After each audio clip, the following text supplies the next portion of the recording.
E aí, tudo certo?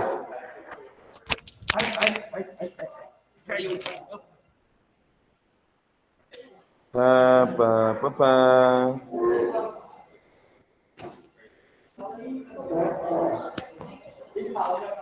E aí, todo mundo consegue, aí em casa, todo mundo consegue ler a tela? Sim, sim. Todo mundo lê? Então é o seguinte, eu comecei na aula passada, pega a apostila aí, eu comecei a falar a respeito desse contexto histórico da segunda metade do século XIX. Aí eu lembro que vocês ficaram meio apavorados, só perguntaram, mas do que o Gessé está falando? Está falando do romantismo? Aí eu falei, né? Estou falando do realismo. Mas, na verdade, essas 4 características que eu quero suscitar, elas são características daquilo que nós chamamos de 3 escolas literárias simultâneas, tá? Então, elas vão dar origem, tá? Elas vão dar origem. Elas vão ser características tanto, tá? Do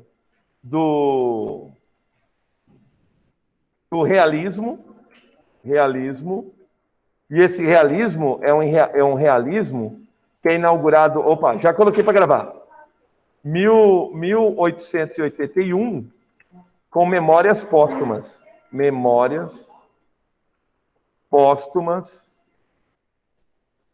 de Brás Cubas. Do glorioso, né, Machado de Assis, tá? Essas características, elas também vão ser características do naturalismo, que é outra escola literária, que também a gente vai começar em 1881 com o livro O Mulato, esse caso aqui de Aloísio Azevedo. Fechou? E ele também vai dar origem à escola literária que nós chamamos de parnasianismo, tá? Que em 1881 vai publicar o livro Poesias de Olavo Bilac. Fechou? Aqui o Memória Póstuma de Brás Cubas eu não coloquei, né?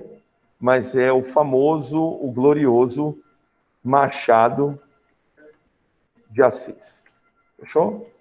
Então, nós estamos falando, e nós vamos passar a falar, dessas 3 escolas literárias, tá? A gente vai falar a respeito do realismo, do naturalismo e do parnasianismo. Pode perguntar, Rei. Esse daqui é para você copiar, tá? Não, o simulado de amanhã, bom, é importante, a colega fez uma pergunta importante. Para o simulado de amanhã, o que eu fiz? Eu aproveitei as matérias do passe, tá bom? Então, no simulado de amanhã, então vai cair, na verdade, vai cair basicamente barroco e arcadismo. Fechou? Eu acho que eu coloquei uma questão sobre romantismo e tal, e aí vocês se viram lá, tá? Mas eu vou fazer uma espécie de como é que a gente chama? De avaliação diagnóstica. Então, eu vou diagnosticar como é que você está em romantismo, barroco e arcadismo, certo? E aí, passando do romantismo, por quê? Porque dentro do romantismo... Eita pega, eu tô com a boca furada hoje. Deixa eu te falar, eu peguei essa garrafa de manhã em casa e eu achei que fosse água normal, entendeu? Mas era com gás. Na hora que eu cheguei aqui, que eu abri a garrafa, mas explodiu. Tô até agora grudento de... o material ficou todo molhado, de água com gás. Ela meio que gruda, né, cara? Não sei porquê, mas deu uma grudada aí. Aí o que acontece? Aí agora eu abasteci ela lá, mas eu não me liguei que era água com gás, então eu tô meio molhado de água com gás aqui. Mas tá. O que vai acontecer? Na virada de 1800 do 1900, ou melhor, na segunda metade do 1800, aquilo que a gente chama de século XIX, nós temos todo um cenário burguês, tá? E aí, na última aula, eu falei a respeito para vocês do darwinismo. O que é o darwinismo? É o evolucionismo de Darwin. Falei a respeito dele, né?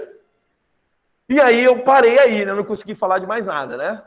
Aí, o que acontece? Aí, eu tenho um camarada que escreveu o livro O Capital. O nome dele? Karl Marx. Karl Marx pensou naquilo que a gente vai configurar, chamar de socialismo, tá? E dentre as tantas coisas que foram ditas lá no livro O Capital, Karl Marx propôs o seguinte, cara. Ele propôs, é só marxismo, eu coloquei marxicismo, né, cara? É só marxismo, eu escrevi marxicismo, é marxismo. Deixa eu consertar lá. Eu escrevi marxicismo, é marxismo. Assim, ó, marxismo.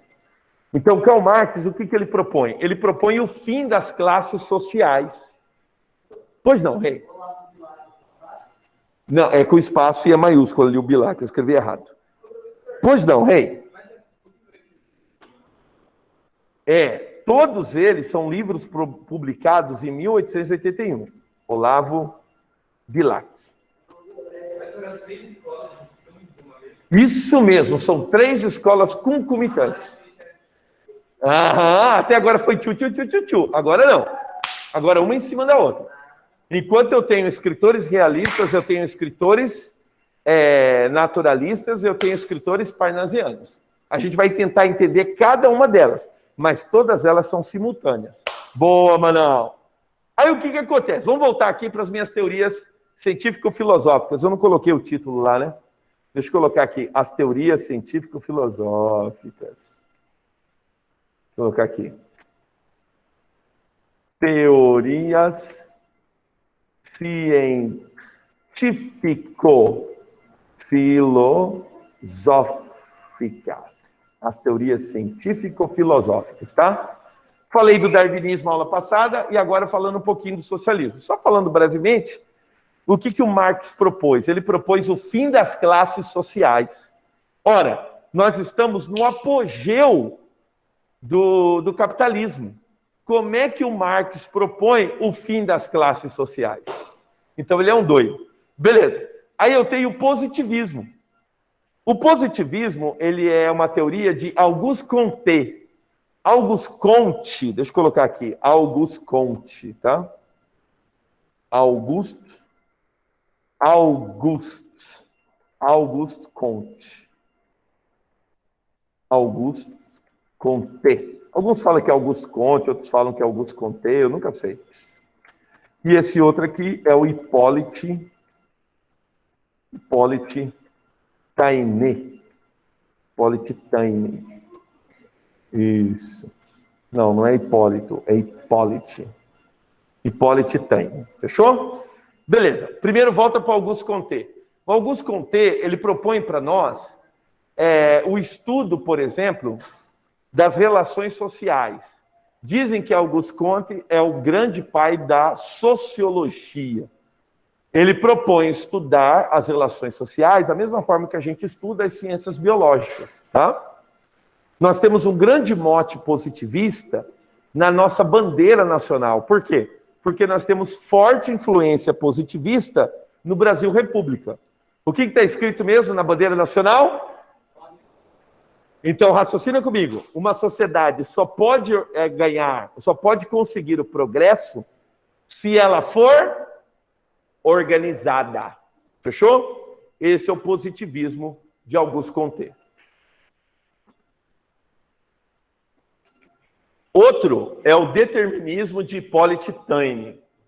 No determinismo de Hippolyte Taine, Hippolyte Taine propõe 3 coisas.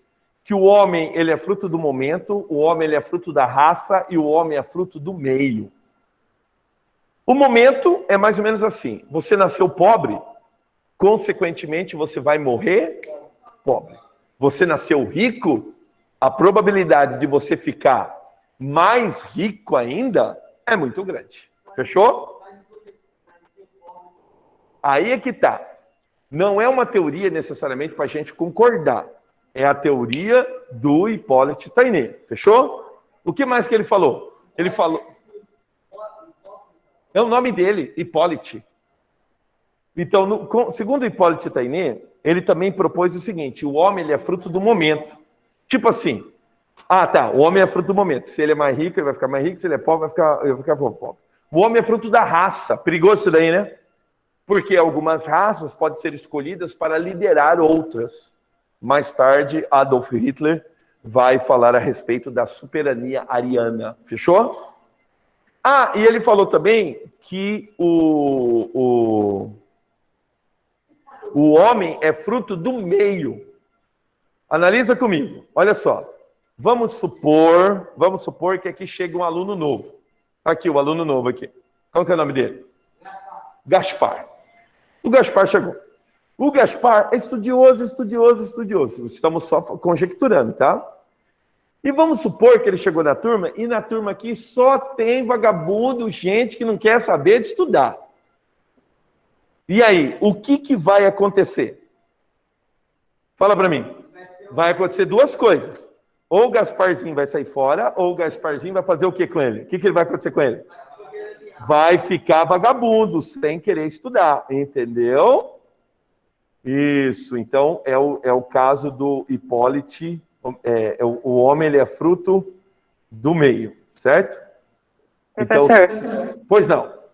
Repete os frutos, é da raça do... Ah, sim, eu vou repetir aqui. Vou repetir.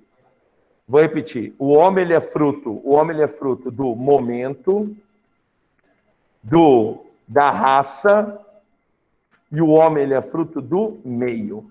Fechou? É o determinismo de Hipólite Taine. O homem ele é fruto do momento, da raça e do meio.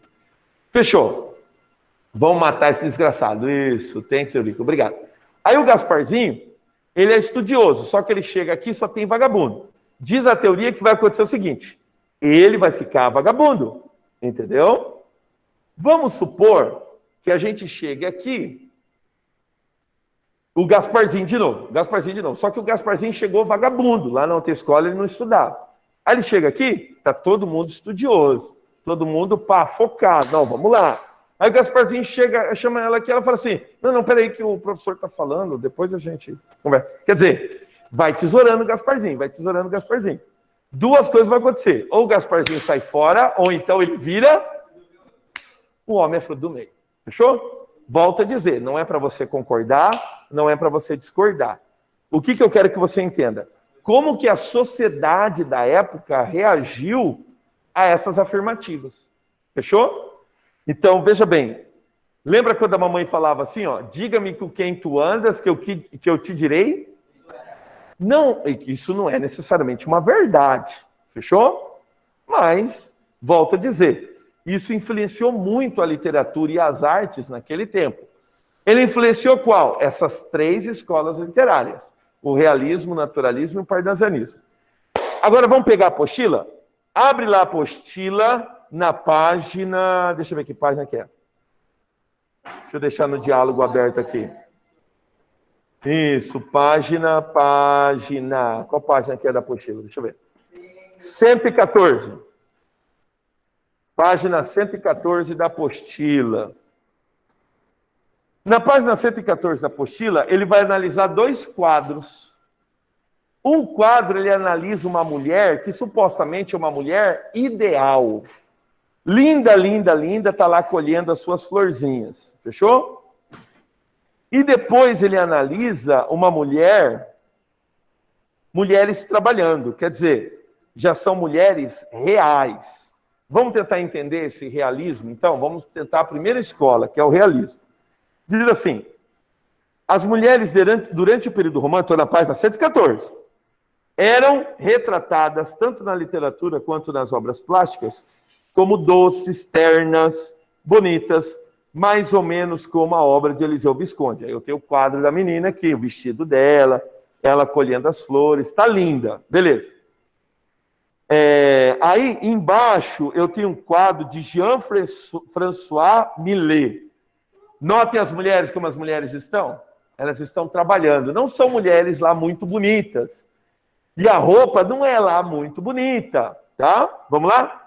Número 1. De que maneira a obra de Millet se contrapõe às obras românticas? É que na obra romântica do Liseu, as mulheres são ideais. Na obra de Millet, as mulheres são reais. Fechou? Numa, as mulheres são ideais e na outra, as mulheres são reais. Vamos lá. Não, eu volto aqui. Você quer tirar o print aí? Eu volto. Aqui, ó. Pode printar a tela aqui. Já foi, Repito. pastor. Vamos lá, repito. No romantismo, no primeiro quadro, no quadro de Eliseu, as mulheres são reais. As mulheres são ideais. E no quadro de Millet, as mulheres são reais. No de Eliseu, elas são ideais. No de Millet, elas são reais. Anotou aí? Vai para o número 2. Qual que você quer? No primeiro, elas são ideais. E no segundo, elas são reais. Ô, louco, irmão. No primeiro, elas são ideais. E no segundo, elas são reais.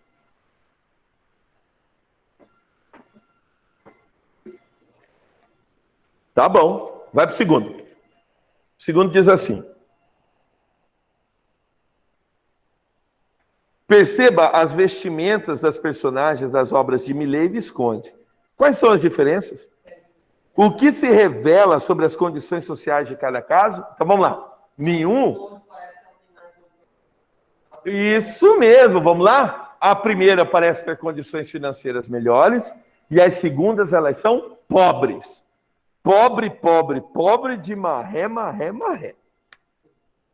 Pronto, agora eu estou pronto para o contexto histórico. Faz a leitura aí da página 115 para mim.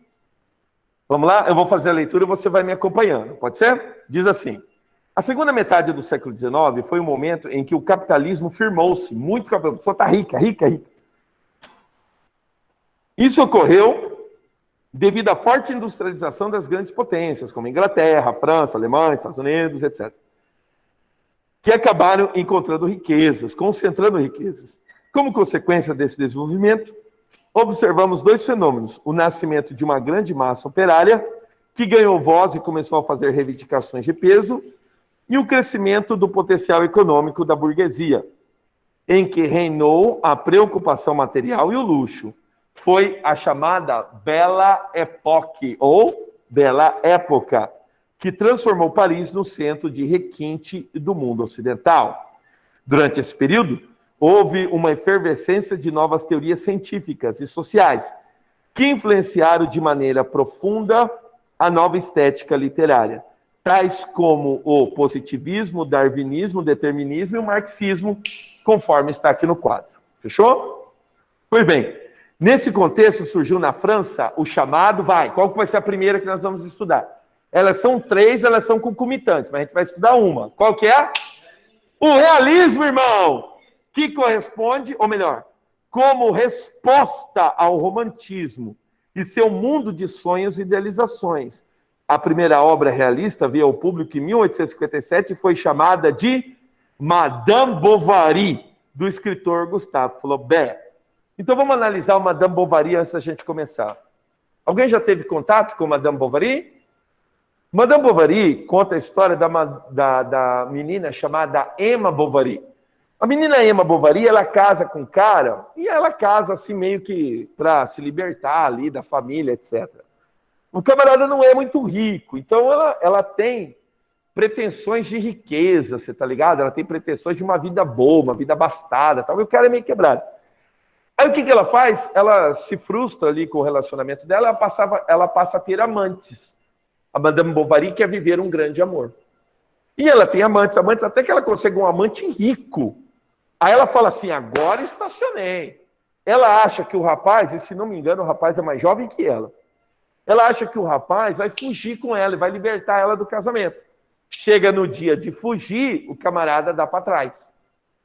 E a Madame Bovary, ela quer tanto viver uma vida de luxo, o que ela faz? Ela faz muitas dívidas. Então ela está afundada em dívidas, afundou o marido em dívidas.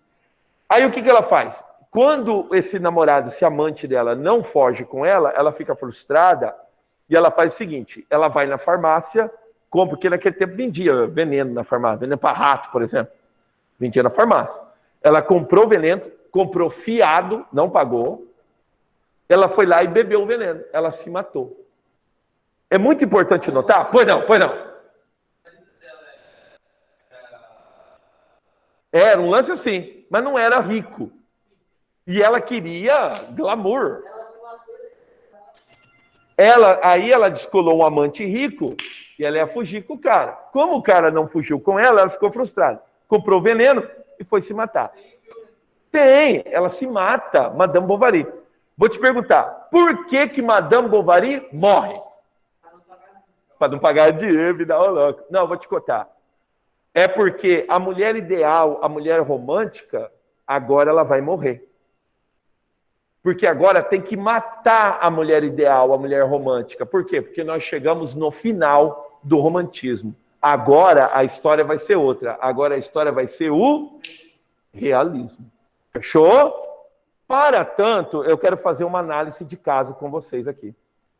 Deixa eu dar uma olhadinha, deixa eu ir cuidando sempre a hora, porque eu não posso bobear com a hora hoje, tá? Então tá, agora são 11h20... 11h40? Eita, rapaz, só 20 minutos. Vamos tentar? Rapidinho, então. O que vai acontecer? Eu quero analisar com você, a apostila ela vai caminhar para a gente analisar Machado de Assis. Antes de analisar Machado de Assis, eu quero analisar um outro cara chamado, vamos lá, o nome do cara? Chamado Olavo Bilac, não, chamado Eça de Queiroz. Eça de Queiroz escreveu vários livros. Ele é um escritor, ficou épica, Eça de Queiroz. Ele é um escritor realista, tá? E o Eça de Queiroz escreveu vários livros. Eu quero analisar um. Esse livro é o que nós chamamos de O Primo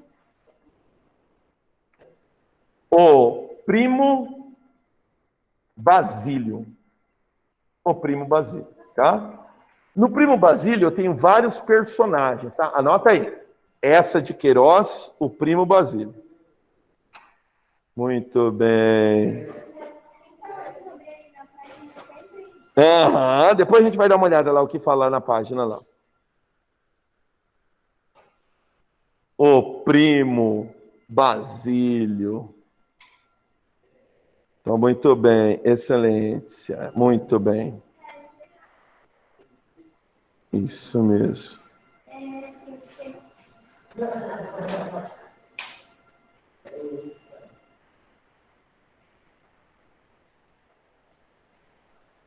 O Primo Basílio, Manão. Para o Primo Basílio, a gente vai selecionar 3 personagens, tá? Tá bom? Deixa eu ver aqui. Vamos selecionar 3 personagens. A história conta a história da menina Luísa, tá? Luísa, ela é uma menina novinha, tá? Novinha. Que casa com um cara mais velho. Quem que é o marido dela? Escrever Luzia? É Luísa. Luísa. Pronto. Não, não é você não. É a Luísa. A Luísa casou com o Jorge, um cara mais velho, tá? Então o Jorge, ele não era um cara rico, mas era um cara que tinha uma determinada condição, entendeu? Ele era engenheiro. Então era um camarada muito respeitado ali na cidade de Lisboa, ali no Portugal. Ali no Portugal. Muito respeitado em Lisboa. Inclusive, uma característica do realismo, a verossemelhança. Então, você encontra no livro muitas ruas de Lisboa, praças de Lisboa, entendeu? Lugares que realmente existem. É característica do realismo. Não é nada fictício, é algo real. Beleza. Aí a menina Luísa casa com o Jorge. O Jorge é um cara mais velho. E aí, o Jorge não é um cara rico, mas é um cara que tem uma determinada condição. Por exemplo, a Luísa tem 2 empregadas. Tem a cozinheira e tem a governanta. O nome da governanta? Joana. Fechou? Joana. Joana é a governanta. E a Joana tem uma história legal, é importante você entender a história da Joana. A Joana, ela foi contratada para cuidar da mãe do Jorge. E a mãe do Jorge era muito velhinha. E a mãe do Jorge, ela foi demorando um pouquinho para morrer. Eu não quero entrar no meio da questão, mas vou perguntar. Você já viu cuidar de velho? Irmão, cuidar de velho é um perrengue, velho. E a Joana cuidava. Só que a Joana tinha o seguinte pensamento. O Jorge falava para ela assim, o dia que acontecer, que minha mãe morrer, eu vou te recompensar. E a Joana pensou, vai me recompensar. Você tá ligado? E aí cuida da véia, a véia morreu. Quando a velha morreu, o que a Joana pensou? Tá na hora, não é? O Jorge veio com a ideia de recompensa dele. Adivinha, qual foi a ideia de recompensa dele? Vem trabalhar para mim. Ele levou ele para trabalhar na casa dele, para ajudar a esposa dele. Entendeu? A recompensa dele? Mais trabalho. Joana ficou louca, mas tudo bem. Aí é importante você notar que a gente tem na casa uma pessoa amargurada. Fechou? Uma pessoa que acha que é injustiçada. Isso é muito perigoso. Tá bom. Jorge, ele costumava a dar aquilo que a gente chama de sarau na casa dele. Reunia artistas e tal. A Luísa, por exemplo, ela tocava piano. Isso, poesia, recitar poesia. E recebia os amigos, gente da alta sociedade, tá ligado? E numa dessas visitas, veio, inclusive, tinha um banqueiro que colocava o olho na Luísa, entendeu? Falava assim, ô Luizão, né? Colocava o olho. A Luzia percebia e tal, mas deixava passar. Beleza. Numa dessas, tem um amigo que estava escrevendo uma peça de teatro. Ele falou, aí ele estava conversando com o Jorge num canto e falou, Jorge, eu queria um conselho seu. Eu tenho aqui um personagem que a menina traiu o marido. O que eu faço, Jorge? Como é que a menina termina? Aí, na conversa, ele parou. Como é que o Jorge aumentou a voz? Aí o Jorge falou assim, mulher que trai o marido tem que morrer. Você tem que matar a menina. Aí todo mundo estranhou. A Luísa ouviu, engoliu seco, tá ligado? Eita, entendeu? Todo mundo meio com medo do Jorge. E a vida prosseguiu, né, irmão? Beleza. O Jorge era engenheiro, então ele viajava demais. Ele viajava e deixava a Luísa aos cuidados da Joana, tinha também a cozinheira, e tinha um amigo do Jorge chamado de Sebastião. Sebastião, ele era um camarada que estava constantemente lá na casa. A senhora está precisando de alguma coisa, está acontecendo alguma coisa? Então ele cuidava, porque a Luísa era muito novinha. Entendeu? Beleza. O que aconteceu? O que aconteceu é que daí a Luísa recebeu uma carta. Pode perguntar. Ah, devia ter uns 18, 19 anos. Bem novinha. Já o Jorge devia ter ali os seus 30 e pouco, quase 40. Quase 40, bem mais velho. Tá, aí o que acontece? A Luísa recebeu uma carta de um parente dela que estava vindo do Brasil e vindo para Portugal. Estava saindo de Portugal e saindo do Brasil e vindo para Portugal. O nome do menino? Vai, adivinha o nome do menino? Silvestre, vagabundo, desgraçado. Basílio. O Basílio, cara, ele era como se fosse um antigo namoradinho da Luísa, você tá ligado? E aí ele queria visitar a priminha, entendeu? Que ele namorava quando eles eram mais novinhos. Prima. Aí o que acontece? Quando ele chega, a Luísa tá lá. Linda, né, velho? Ele já coloca o zoião na Luísa. Eita, pega! E aí ele começa a visitar direto a Luísa, tá ligado? Visita direto. O seu Sebastião, inclusive, vai conversar com a Luísa e fala assim, minha senhora, não é legal a senhora receber um homem aqui, a senhora não está em casa. Então, tenta conversar com ela, mas é só meu primo, ele é meu parente. Fechou? E aí vai. Numa dessas visitas, o Basílio meio que ultrapassa o sinal vermelho. Eles estão ali no piano, tocando e tal, ele tenta roubar um beijo dela, assim, tenta roubar um beijo dela. Quando ele tenta roubar um beijo dela, ela fala, ai, o que você está fazendo? Ai, isso aqui, põe esse daqui para fora. Aí colocou ele para fora. E aí ele começa a escrever cartas para a Luísa. Eu acho o teu olho assim, eu acho o teu cabelo assim, eu acho você assim, entendeu? Ó, talarico, desgraçado, talarico. Tal. E aí a Luzia, ela olhava aquelas cartas, ela se sentia o quê? A Luísa era uma menina que lia os livros românticos. O que a Luísa queria? A Luísa queria ter um grande amor, um grande romance. Aí como é que acontece? Ela começa a ceder aquelas palavras do Basílio. Só que ao invés dela destruir as cartas, ela amassava e jogava no lixo. Quem que vinha tirar o lixo? Joana, a governanta. Só que tem um pequeno problema. Joana não sabe ler. Aí o que a Joana fazia? Pegava as cartas, dobrava certinho e levava para uma tia dela. Só que tem um pequeno problema. A tia não sabe ler. Aí a tia ficava com as cartas e falava assim, olha, eu vou dar para alguns amigos aqui que sabem ler, ele vai falar o conteúdo da carta e eu te devolvo a carta. E assim fazia. Aí a Joana saía, ia lá, levava na tia, depois a Joana ia lá e ela contava o conteúdo da carta. Quer dizer, ela começou a descobrir que a Luísa estava traindo o marido. Numa dessas cartas, o Basílio propõe um encontro dos dois, que os dois não vão manter relação sexual ali, na casa do Jorge. Só que tem um pequeno entrave, tá? Como é que eles vão fazer para ir no hotel chique, sendo que o Jorge é um cara conhecido? Então, o que eles fazem? Eles marcam num lugar chinfrim. Pensa num lugar chinfrim aqui da nossa cidade. Nova Lima. Não, eu quero um lugar onde tem hotel feio. Vai, onde que tem hotel feio aqui em Campo Grande?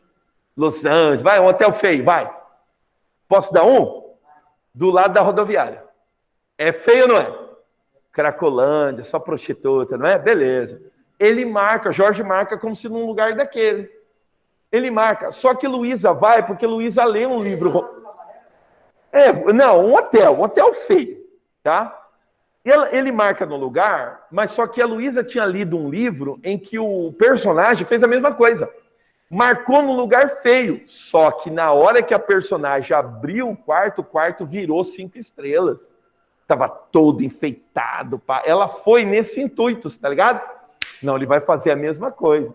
E ela foi naquele lugar feio, a recepção feia, as pessoas feias. Quando ela abriu a porta do quarto, adivinha? Negativo, irmão. Tudo feio, tudo arregaçado, cortina feia. O banheiro era uma bacia. Diz o livro que Luísa sentou na beira da cama e chorou. Ponto. Por que Luísa chorou? Iludida. Estava decepcionada, não é verdade? Vou perguntar, ela levantou e foi embora ou ela traiu o marido? Traiu o marido. Interessante que o livro, lá no seu capítulo 5, e eu já li esse livro praticamente umas 10 vezes, ele relata com detalhes, inclusive a relação sexual. Entendeu? Mas tá massa, beleza. Trai o marido. Ela traiu o marido uma vez. Não, ela traiu o marido? Ela traiu o marido? Ela traiu o marido? Fechou? Aqui, ó, acabou a mão.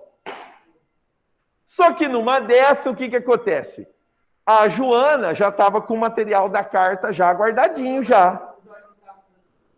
Não ficou. Aí o que acontece? Numa dessa, a Joana começou a sair para passear e começou a não fazer o serviço. A Luísa ficou louca, a casa tudo suja, a louça tudo suja, a roupa para lavar. O que está acontecendo com você? Aí a Joana falou, eu vou sair, eu não quero mais ficar sabendo de fazer serviço. Mas como assim? Então eu vou te mandar embora. Aham! Vai me mandar embora? Tá aqui, ó. Eu sei o que a senhora anda fazendo. A senhora tá traindo seu marido, sua cachorra, sua Luísa Sonsa. Silvestra. E aí, mano? Aí a Joana falou assim, eu quero 12 mil réis. Eu não sei quanto que custa 12 mil réis, mas na época dava para comprar uma fazenda. Eu quero 12 mil réis, senão eu vou contar para o seu marido que você... vou contar. Aí o que a Luísa lembrou? O Jorge, mulher que trai o marido, tem que... Vai contar para o Basílio. O que o Basílio fala? Seguinte, eu não tenho esse dinheiro e tal. E aí os dois discutem ali, ela trai o marido a si mesmo.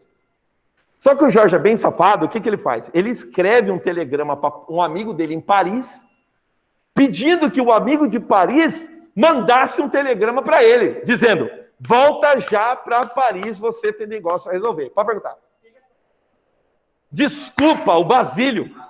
O Basílio escreveu um telegrama para um amigo dele, falando para o amigo escrever um bilhete para pedir para que ele volte rápido, porque tem uma urgência de trabalho.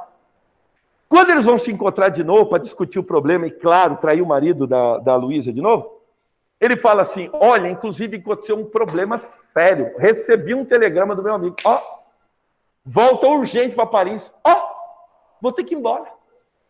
Aí ele abre a carteira e tira como se fosse R$2 para ela. Fala assim, toma aqui R$2, e ela fica ofendidíssima. Ela fala, como assim você está me dando dinheiro? Eu sou lá uma prostituta, né? Eu quero saber dos 12 mil reais. Como é que eu vou fazer? Infelizmente não posso te ajudar.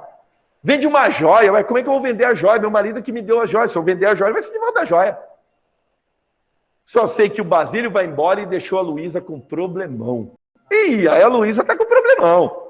O Jorge volta da viagem, percebe que a Joana tá relapsa. Ele falou, vamos mandar ela embora. A Luísa, não, pelo amor de Deus, não manda ele embora, tadinha, não sei o quê.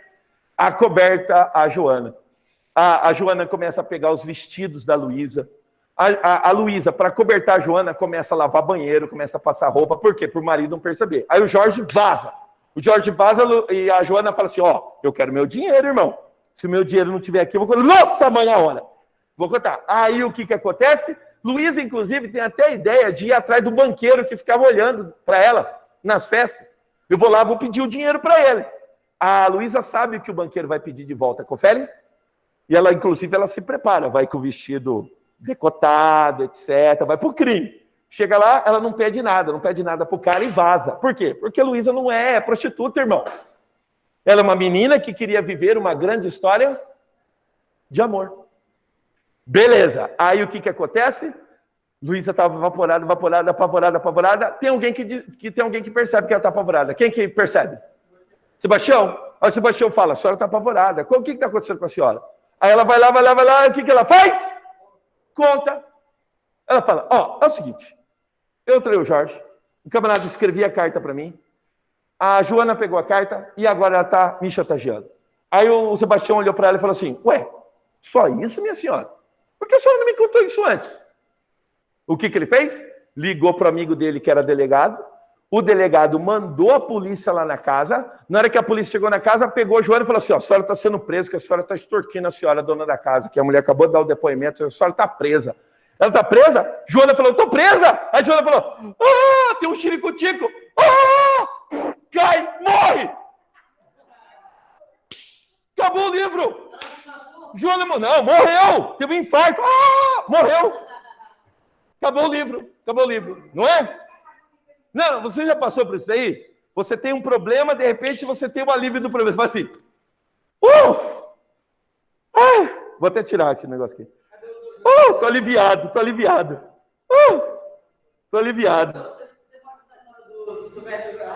Não vai dar tempo. Deixa eu terminar do Joana.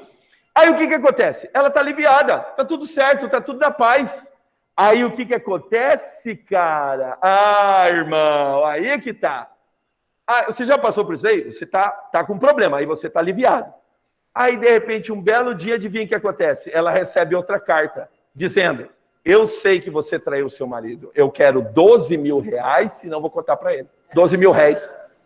Quem mandou a carta?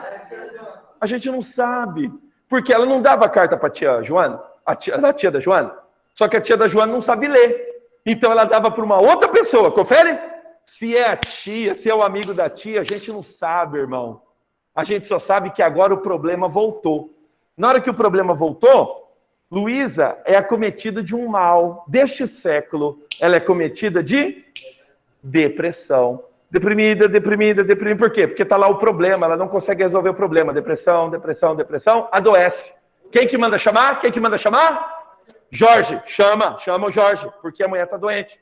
Chega o Jorge, chama o médico, mulher está doente. O que acontece? Só que antes de morrer, ela chama o Jorge. Ela fala assim para o Jorge. Ela vai contar para o Jorge ou não vai? Vai. Ela fala, eu traí você. Eu traí com meu primo. E eu não estou suportando essa dor de ter traído você. E eu te traí. Ponto. Jorge sai do quarto. O que o Jorge vai fazer? Romance romântico. O que ele vai fazer? Vai matar. Vai suicidar.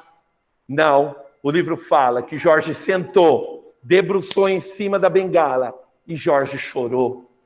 Ponto. Por que Jorge chorou? Não, o livro fala porque ele chorou. Inclusive, eu estava dando aula na outra sala, o menino falou assim, eu falei assim, pode falar, por que Jorge chorou? Ele falou, porque ele queria o Basílio para ele. Não, o livro fala por que Jorge chorou. Jorge chorou porque ele pensou, se eu tivesse aqui, isso não teria acontecido. Fechou? Por quê? Porque não é um romance romântico, é um romance realista. Ponto. Jorge enterra a Luísa, vende a casa. Quem que volta de Paris? Basílio chega lá. Antes fala com os amigos. Está ali se arrumando, os amigos, tudo com prostituta. Ele fala assim, mas você não vai ficar para a festinha? Eu falei, não, vou visitar aquela dama que eu deixei aqui. Ah, aquela mulher casada? É, aquela maravilhosa mulher casada. Beleza, então. Aí ele sai fora. No que ele sai fora, ele bate palma lá. Bateu palma e o cara falou, o que o senhor quer aqui? Eu falei, não, eu estou procurando a dona, ou melhor, o dono da casa. Aí ele falou assim, não, ele mudou. Aí ele mudou, mas a mulher foi com ele? Não, a mulher morreu. Romance romântico, o que o Basílio ia fazer? Se matar, ir atrás de Jorge. Eu falei assim, agora eu não tenho, eu vou atrás de você. Não, sacanagem, vou atrás de Jorge.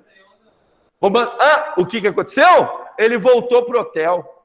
Aí chegou lá cabisbaixo, o cara perguntaram, ué, mas cadê aquela dama maravilhosa que você ia visitar? Então, a desgraçada morreu. Então, agora eu vou ter que ficar com as prostitutas. Quanto que é aí, filhão, o negócio aí da parada aí? Fechou? Porque para Jorge, ou melhor, para Luísa, ela queria viver um grande amor. E para Basílio? Porque esse daqui não é um romance romântico. Esse é um romance realista. O que você faz na vida, irmão, volta para você. Tudo tem as consequências. Luísa não sabia disso. Luísa pensou que ela era viver uma história de amor e ia ficar tudo por isso mesmo. Luísa morre. Fechou? Um abraço, meus amigos. Não fez nada? Não fez nada. É corno manso, corno manso. Deixa eu sair daqui. Um abraço e até a próxima. Falou. Gessé, não esquece de parar a gravação.